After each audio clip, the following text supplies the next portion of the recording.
بالنسبه لجزئيه برج العرب، اداره الزمالك لابد وحتما وامرا وكل الصيغه اللي ممكن نقولها، ماتش المصري هنا اللي هو بتاع القاهره لازم تحارب على مبدا تكافؤ الفرص وتلعب ماتشك في القاهره.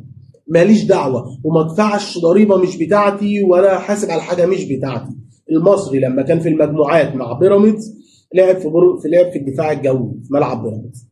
انت كاداره الزمالك تحارب انك تلعب في القاهره. ليه؟ جمهورك هيكون بالكم الكبير مش زي ما يسافر برج العرب.